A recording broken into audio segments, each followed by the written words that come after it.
wave your hand or something. Hello. There we go. Okay. So, Yeah. the first question is, what do you think is the most difficult thing for the majority of people in this country to understand about race and racism? Well, with regards to racism, I think the biggest issue is the lack of a unified definition on what constitutes racism. Because if you read Ibram X. Kendi's book, he defines racism as a system of systematic power and privileges that's based on racism. I believe that's the quote. Whereas if you ask other people, people will describe racism as something more along the lines of unjust prejudice based on race. So with those two definitions in mind, I don't think that there's a useful conversation to be had regarding racism if we're talking about two different things at the same time.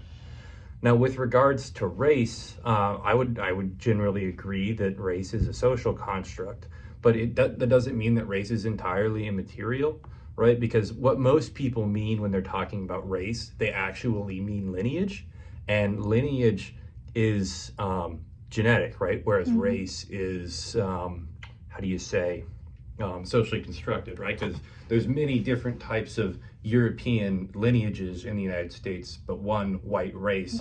So we're sort of bucketing them all together. Same thing with black, right? Because there's more genetic diversity within Africa than between Africa and the rest of the world. So I think those are two very different concepts, right? So when people talk about,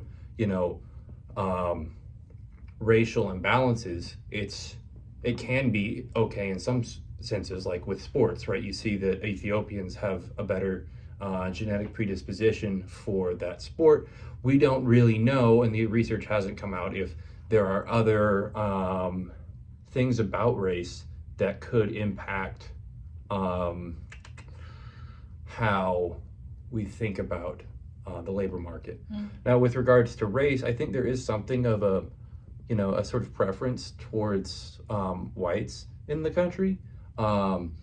If you look at data from data gaps, you find that white people generally receive the highest rate of swipe rights. So that could be due to in-group preference from whites to other whites, right, which would take over the majority of the data. But at the same time, it does appear to be an advantage to be white in this country, only because historically they've had access to more resources, and well, that's a big thing. And then they have networks that are already in place, right? And they don't have other people of other races don't have that. Notably, like black people, they've had a very tough time in this country, especially considering like the destruction of Black Wall Street in Tulsa, which is absolutely ridiculous. So that's something that needs to be reckoned with. So let's see, how are my thoughts about race and racism formed?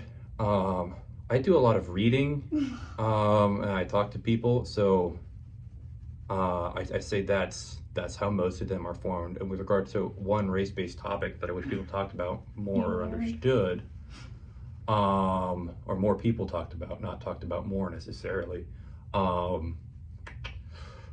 would say that the loose definition between the two terms, I don't think that's very well defined. Is that enough? Yeah. Cool. Thank you.